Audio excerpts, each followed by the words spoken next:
world number 2 is up to put up the fight that we expect from the two players. End game has been reached. I don't think either of the players are going to be too disappointed with the draw. Magnus also knows he's playing against someone he has so much respect for, and I see that they might even just repeat the position right now, Robert, as we speak. So a nice call out by you to go to this action. Knight h5, hitting that g7 pawn, and Magnus not shying away or trying anything excessive with pawns on the same side. Ding will now come back with the king again to f8, defend that pawn, not give that f6 square, not give any unnecessary play. And this is going to be handshakes, I think, in the next move. I think Ding is just looking, making sure that Magnus isn't going to change anything, but the look on Magnus's face says it all. He's like, all right, make your move. We can shake the hand, sign the score sheets. This game is a draw. But, you don't trust your opponent. You have to trust your own calculation. And this position is particularly easy. There are not too many pieces remaining. And there goes Ding back to f8. So I believe after the next move, knight back to f4, the players will have reached the position for a third time. So, they don't even need to call the arbiter. I know when you're growing as a chess player and you're young, they say, pause the clock, go the arbiter. They'll just say, yeah, you want to draw, let's do it. They've reached past move 30. No draws are allowed before move 30. And in general, the organizers appreciate the fighting spirit. We talked about this yesterday, how the prizes are really appearance fees. So for winning third place, there's not a prize attached to it. They're paid in advance. And the organizers always pick players who are trying to fight for their wins. And this game just happens to have been level throughout. I see Mustafa Ilmaz in the background there walking, and the draw is agreed.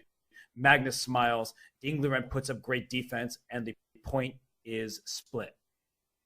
Magnus made that move and didn't even bother writing. He just looked up at Ding and said, this is a draw. And then Ding just agreed, handshakes there.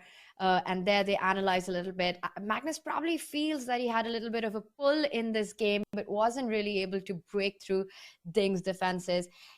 A pretty even game from start to finish. No big fireworks in this one. I did have a go through with it.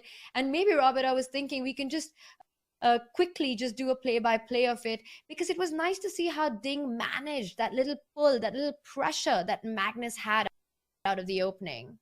Yeah, we left off here. We said knight d2, and the eval bar does say white is slightly better, ever so slightly better. But look at this. Rook b5 hitting the queen, and Magnus brings the queen to c7. And this was the excellent choice by Ding. Queen takes c7 would be an inaccuracy. You see the eval bar creeping up because the rook takes on c7. This pawn on a7 is threatened. This knight's hopping into e5, hitting the bishop and the pawn here. White is very active. So instead, I think this is a beautiful move by Ding Liren. Knight retreats are often the hardest to find in chess. Ding Liren found it, Tanya, and I don't think he had difficulty after it. And the best part about this knight on e8 is that once the queens get traded, which is what happens, the knight is on d6, which is a much nicer spot than it was on f6.